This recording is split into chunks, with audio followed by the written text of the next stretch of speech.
Hello viewers, TNPSC மேக்ஸில் கூட்டு வட்டி காம்பவுண்ட் இன்ட்ரெஸ்ட் பார்க்க போகிறோம். அதில் பார்ட் 1 ரூபாய் 5000 அசலுக்கு 5% வட்டி வீதத்தில் 3 ஆண்டுகளுக்கு கிடைக்கும் கூட்டுத்தொகை எவ்வளவு, அதாவது மொத்த அமௌண்ட் கேட்குறாங்க. ஸோ நம்ம என்ன பண்ண போகிறோம், மொத்த அமௌண்ட் ஏ ஈக்குவல் டு அசல் வந்து எவ்வளோ அப்படின்னா 5000 இல்லையா.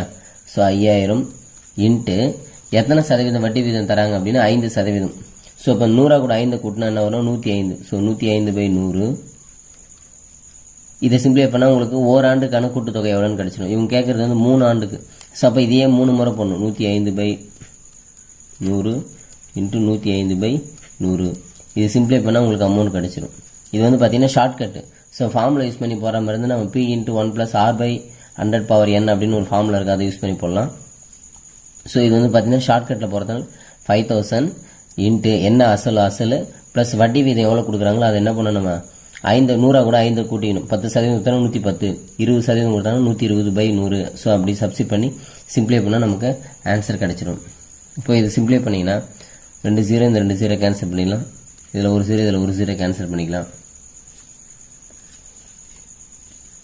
அப்புறம் இந்த 5க்கும் இந்த 2க்கும் கேன்சல் பண்ணிக்கலாம். இந்த 10க்கும் கேன்சல் பண்ணால் 2 வரும். அடுத்தது இந்த இதுக்கு கேன்சல் பண்ணிக்கலாம். 5 டேபிளில் கேன்சல் பண்ணால் 20 வரும். 5 டேபிளில் கேன்சல் பண்ணால் அங்கே 21 வரும். திரும்ப 5 டேபிளில் கேன்சல் பண்ணால் 4 வரும். இங்கே வந்து பார்த்தீங்கன்னா 21 வரும். ஸோ இப்போ அப்படியே மல்டிப்ளை பண்ணிக்கலாம். 105 இன்ட்டு 21 இன்ட்டு 21/4 2 சார் 8, 4 2 8. ஸோ இப்போ இதை பெருக்குனிங்கன்னா 46,305/8 வரும். ஸோ இதை வகுத்தோம்னா 5788.2. ஸோ நமக்கு வந்து ஆன்சர் வந்து பார்த்திங்கன்னா சி ஆப்ஷன் கிடைக்கும். ஸோ இது வகுத்து பார்த்துக்கலாம். 46,305 அது வந்து 8ஆல் வகுக்கிறோம். 8 40, 46 40 போச்சுன்னா 6, 3 வந்து கீழே இறக்கிறோம். ஸோ 7 8 56. ஸோ 63 56 போச்சுன்னா 7. அடுத்து ஒரு 0 இறக்கிறோம். 70, 8 8 64, மீதி வந்து 6, மறுபடியும் 5 இறக்குறோம். ஸோ மறுபடியும் 8 வரும். ஸோ 64, மீதி 1 வரும். 0 சேர்த்தினா 1 டைம் வரும். ஸோ 8 மீதி 2 வரும். 8 2 16. So 5788.12 amount. இவ்வளோ அமௌண்ட், அதாவது அவங்க அசல் வந்து செலுத்தினது வந்து பார்த்தீங்கன்னா 5000 தான். ஆனால் அவனுக்கு கிடைக்கிற அமௌண்ட் வந்து பார்த்தீங்கன்னா 5788. இப்போ அவங்களுக்கு கூட்டு வட்டி கேட்குறான்னு வச்சுங்களேன். ஸோ இப்போ இது வந்து நம்ம கண்டுபிடிச்ச அமௌண்ட் கூட்டு வட்டி வேணும்னா இந்த அமௌண்ட்லேருந்து அசலை கழிச்சு நமக்கு அந்த கூட்டு வட்டி மட்டும் எவ்வளோன்றதை தெரிஞ்சுக்கலாம். அடுத்தது ரூபாய் 1000க்கு 10% வீதம் 2 ஆண்டுகளுக்கு கிடைக்கும் கூட்டு வட்டி யாது, கூட்டு வட்டி கேட்குறாங்க. ஸோ முதல்ல நம்ம அமௌண்ட்டு தான் கண்டுபிடிக்கணும். அமௌண்ட் வந்து பார்த்தீங்கன்னா அசல் 1000 இன்ட்டு இதான் அந்த அசல்னா பின்னு சொல்லுவோம். 1000 இன்ட்டு 10% வட்டி வீதம் இல்லையா, அப்போ 110, 110/100 இன்ட்டு 110/100. 2 ஆண்டுகளுக்கு தான் கேட்குறாங்க. ஸோ 2 ஆண்டுகள்னால் 2 முறை போட்டால் போதும், அவ்வளோதான். இப்போ இதை சிம்பிளை பண்ணிக்கலாம் பாருங்கள். இந்த 2 0 இதில் 2 0 கேன்சல், இதில் ஒரு 0 இந்த ஒரு 0 கேன்சல் பண்ணிக்கலாம். ஸோ ஒரு பேலன்ஸ் இருக்குது 1000. சரி, இங்கே வந்து பார்த்தீங்கன்னா ஒரு 0 கேன்சல் ஆச்சு, வெறும் 10 மட்டும்தான். So 10 into 11 into 11. ஸோ இது மல்டிப்ளை பண்ணிங்கன்னா 1210. இது வந்து அமௌண்ட்டு. இப்போ நமக்கு வந்து இன்ட்ரெஸ்ட் வேணும் இல்லைங்களா. இன்ட்ரெஸ்ட் வேணும் என்ன பண்ணணும், இந்த அமௌண்ட்லேருந்து அசலை கழிச்சிடணும். அசல் வந்து பிரின்சிபல் சொல்லணும். அதை கழிச்சிட்டோம்னா 1210லேருந்து 1000 ரூபாவை கழிச்சிட்டோம்னா நமக்கு 210 வந்து பார்த்தீங்கன்னா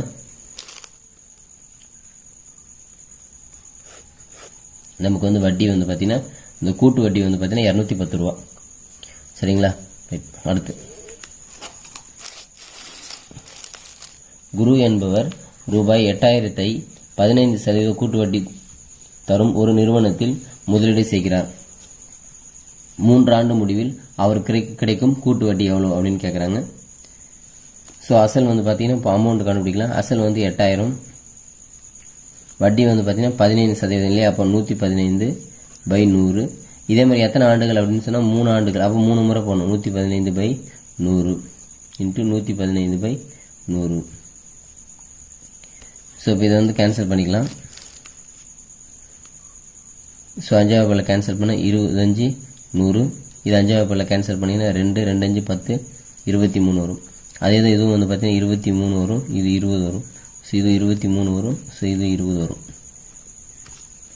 இப்போ இந்த 3 0க்கும் இந்த 3 0 கேன்சல் பண்ணிக்கலாம். இந்த 8க்கு இந்த 2 கேன்சல் பண்ணிக்கலாம், 4 வரும். இந்த 4க்கு 2 கேன்சல் பண்ணால் 2 வரும். இந்த 2க்கு 2 கேன்சல் பண்ணலாம். அப்போ பேலன்ஸ் இருக்கிறது வந்து பார்த்தீங்கன்னா 23 × 23 × 23. ஸோ இதை பெருக்கணும்னா 23 × 23 × 23 மூணுத்தையும் பெருக்கணும்னா 12167 வருது. இது வந்து அமௌண்ட்டு. இப்போ நமக்கு தேவை வந்து பார்த்தீங்கன்னா இன்ட்ரெஸ்ட் தான் வேணும் இல்லைங்களா, ஏன்னா அவங்க கேட்கறது வந்து கூட்டு வட்டி அதுன்னு கேட்குறாங்க. ஸோ இன்ட்ரெஸ்ட் வேணும்னா என்ன பண்ணணும், அமௌண்ட்டிலேருந்து பிரின்சிபலாக கழிச்சிடணும். அதாவது அமௌண்ட்டு மொத்த தொகையிலிருந்து அசலை வந்து கழிக்கணும். ஸோ 12167 மைனஸ் அசல் வந்து 8000. ஸோ கழிச்சிட்டோம்னா 4167. ஸோ 4167 தான் வந்து பார்த்தீங்கன்னா நமக்கு வந்து பார்த்தீங்கன்னா வட்டி, கூட்டு வட்டி 4167. ஆப்ஷன் வந்து ஏ ஆப்ஷன் வந்து கரெக்டு. இந்த சம்மில் வந்து பார்த்தீங்கன்னா 210 வந்து பார்த்தீங்கன்னா அதுலேயும் ஏ ஆப்ஷன் வந்து கரெக்டு. Okay, thank you. டிஎன்பிஎஸ்சி மேக்ஸில் கூட்டு வட்டி காம்பவுண்ட் இன்ட்ரெஸ்ட் பார்க்க போகிறோம். அதில் பார்ட் 2. கமலா ரூபாய் 6000 முதலீடு செய்கிறார். இதன் முதல் ஆண்டில் 4% வட்டியும், இரண்டாவது ஆண்டில் 5% வட்டியும், மூன்றாவது ஆண்டில் வந்து பார்த்தீங்கன்னா மூன்றாம் ஆண்டு முடிவில் வந்து பார்த்தீங்கன்னா 10% வட்டி விட்டு போச்சுங்க. 10% வட்டியும் முடிவில், அதாவது 3 ஆண்டு முடிவில் வட்டியும், இது வந்து பார்த்தீங்கன்னா 3 ஆண்டு முடிவில் கமலா பெறும் தொகை யாது? ஸோ அமௌண்ட் கண்டுபிடிக்கலாம். அமௌண்ட் ஈக்குவல் டு அசல் வந்து எவ்வளோ 6000 இன்ட்டு இப்போ வட்டி என்னன்னா ஒவ்வொரு வருஷத்துக்கும் ஒவ்வொரு வட்டி கொடுத்துறாங்க. ஸோ முதல் வருஷம் வந்து பார்த்தீங்கன்னா 4% வட்டி, அப்போ 100 கூட்டினா 104/100 இன்ட்டு ரெண்டாவது வருஷம் வந்து பார்த்தீங்கன்னா 5% வட்டி, அப்போ 105/100. மூணாவது ஆண்டு வந்து பார்த்தீங்கன்னா 10% வட்டி, அப்போ 110/100. ஸோ இப்போ இதை கேன்சல் பண்ணிக்கலாம். ஸோ இந்த 20க்கு வந்து பார்த்தீங்கன்னா 2வது பல்ல அடிச்சோம்னா இங்கே என்ன வரும், நமக்கு 50 வரும், இங்கே வந்து 52 வரும். ஸோ இது ரெண்டுத்துக்கு கேன்சல் பண்ணி நான் 5வது பல்ல கேன்சல் 21 20 வரும். ஸோ இதுக்கு 5வது பல்ல கேன்சல் பண்ணிக்கலாமா? ஒரு சில அடிச்சாச்சு.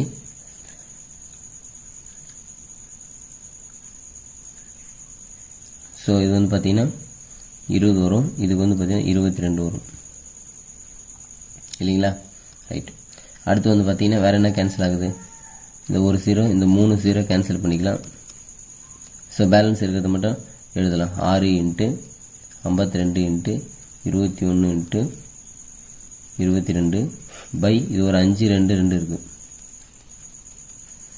ஸோ இந்த 2க்கு இதுக்கு அடிக்கலாம் 3 வரும், இந்த 2க்கு அடித்தா 26 வரும். ஸோ நம்ம எல்லாத்தையும் பெருக்கணும்னா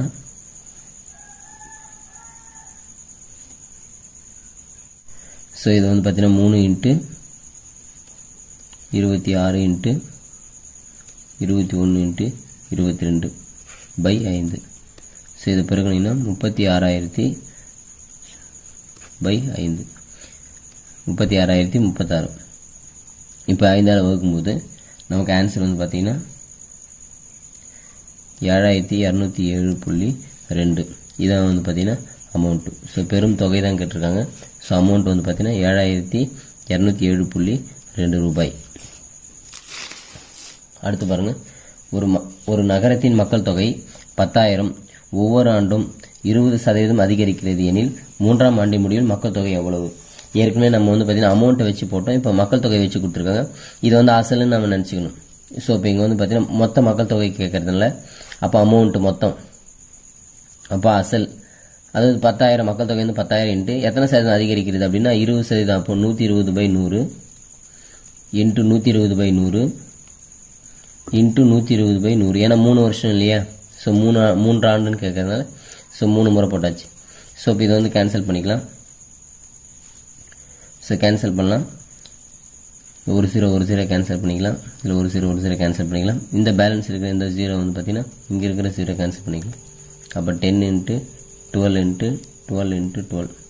ஸோ இதை மல்டிப்ளை பண்ணிங்கன்னா 17,280. ஸோ அப்போ 3 ஆண்டுகள் முடிவில் மக்கள் தொகை எவ்வளோ இருக்கும் அப்படின்னா 17,280. கிட்டத்தட்ட 7,280 மக்கள் தொகை வந்து அதிகரிச்சிருக்கும். ஸோ அதுவும் கொஸ்டின் கேட்பாங்க, எவ்வளோ மக்கள் தொகை அதிகரிச்சிருக்கும் அப்படின்னு கேட்டாங்கன்னா அப்போ 7,280 அப்படின்னு சொல்லலாம். இப்போ அடுத்து வந்து பார்த்தீங்கன்னா தேர்ட் கொஸ்டின் பாருங்கள். ஒரு இயந்திரத்தின் தற்போதைய மதிப்பு 20,000.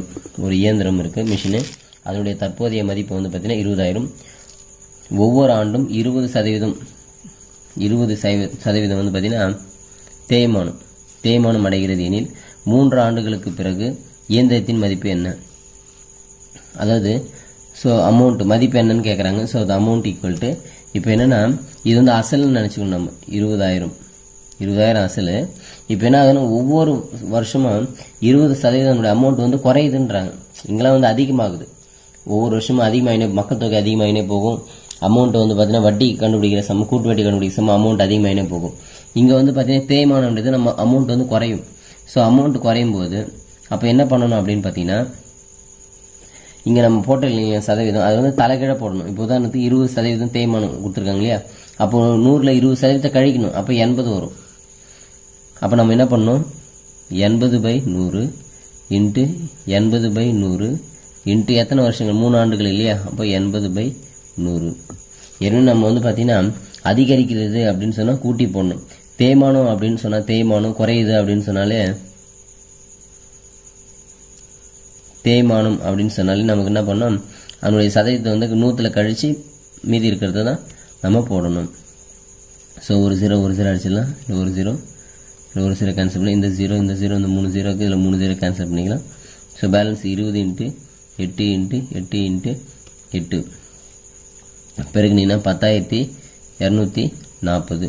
ஸோ 3 ஆண்டு முடிவில் வந்து 20,000 இருந்த பொருள் இப்போ என்ன ஆகிடும் அப்படின்னு பார்த்தீங்கன்னா 10,240 மதிப்பு வந்து 10,240ன்னு குறைஞ்சிரும். தேங்க்யூ. நெக்ஸ்ட்டில் நம்ம பார்க்க போகிற டாபிக் வந்து கூட்டு வட்டி, அதில் காம்பவுண்ட் இன்ட்ரெஸ்ட் பார்க்க போகிறோம். அதில் பார்ட் 3. ஒரு கிராமத்தின் மக்கள் தொகை ஒரே சீராக ஒவ்வொரு ஆண்டும் 5% கூடிக்கொண்டே செல்கிறது.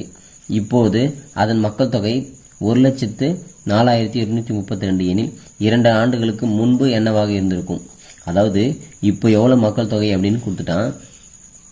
அப்போ 2 வருஷத்துக்கு முன்னாடி கேட்குறாங்க. ஸோ அப்போ இதை வந்து நம்ம அமௌண்ட்டுன்னு எடுத்துக்கணும். ஸோ இது அமௌண்ட்டுன்னு எடுத்துக்கணும். So amount equal to, so P value into 5% கூடிக்கொண்டே போகுது இல்லையா, அப்போ 105/100 இன்ட்டு 105/100 எத்தனை ஆண்டுகள் அப்படின்னா 2 ஆண்டுகள் தான் கொடுத்துருக்காங்க. அப்போ 2 முறை போட்டால் போதும். இதில் இப்போ அமௌண்ட் வந்து கொடுத்துட்டாங்க 1,04,832 ஈக்குவல் டு, இப்போ நமக்கு பின்றது அசல் தான் நமக்கு வேணும்.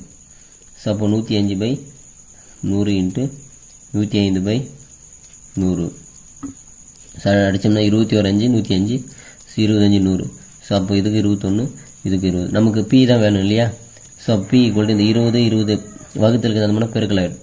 அப்போ 1,04,832 இன்ட்டு 20 இன்ட்டு 20 பை இந்த 21 வந்து வகுத்தில் வந்துடும் 21 இன்ட்டு 21. ஸோ இப்போ இதை நம்ம சிம்பிளை பண்ணிங்கன்னா நமக்கு ஆன்சர் கிடச்சிடும்.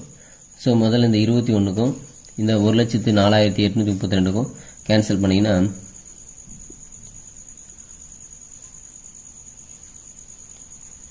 ஸோ 4,792 வரும்.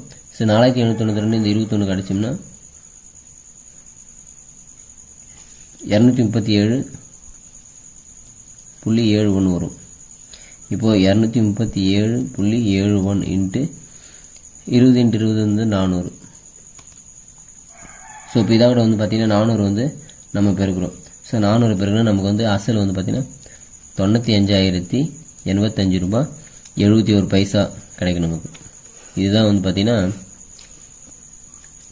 அதனுடைய மக்கள் தொகை வந்து இவ்வளோ மக்கள் தொகைன்னு இருக்கும் மதிப்பு. அதாவது இங்கே வந்து பார்த்தீங்கன்னா ரூபாய் கிடையாது, 95,085.71 மக்கள் தொகை.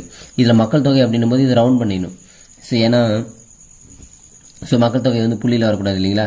ஸோ இதை ரவுண்ட் பண்ணோம்னா நமக்கு என்ன ஒரு ஆன்சர் பார்த்தீங்கன்னா 95,085 அப்படின்னு போட்டுக்கலாம், இல்லை 86ன்னு போட்டுக்கலாம். ஸோ மக்கள் தொகை வந்து பார்த்தீங்கன்னா நமக்கு அங்கே ஆப்ஷனில் எது இருக்கோ ஸோ அதுக்கேற்ற மாதிரி நம்ம போட்டுக்கலாம். ஸோ மக்கள் தொகை வந்து 95,086.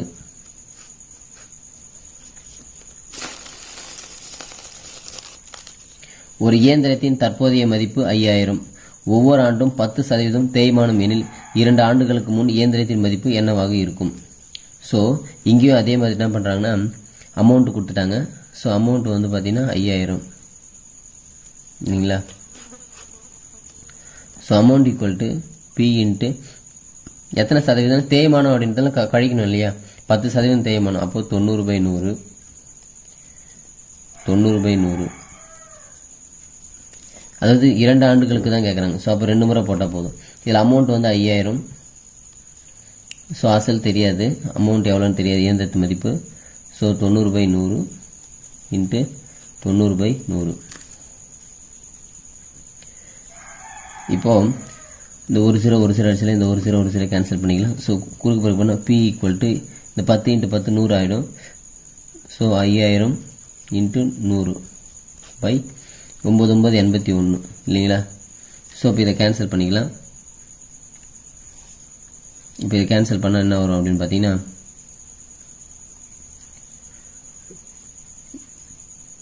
5,000. ஸோ இதுக்கு வந்து பார்த்தீங்கன்னா 61.72 × 100. ஸோ இது 100ஆல் பெருக்கும்போது 6,172. இதுதான் வந்து பார்த்தீங்கன்னா அந்த இயந்திரத்தினுடைய 2 ஆண்டுக்கு முன்னாடி 2 வருஷத்துக்கு முன்னாடி அந்த இயந்திரத்தினுடைய மதிப்பு. தேங்க்யூ.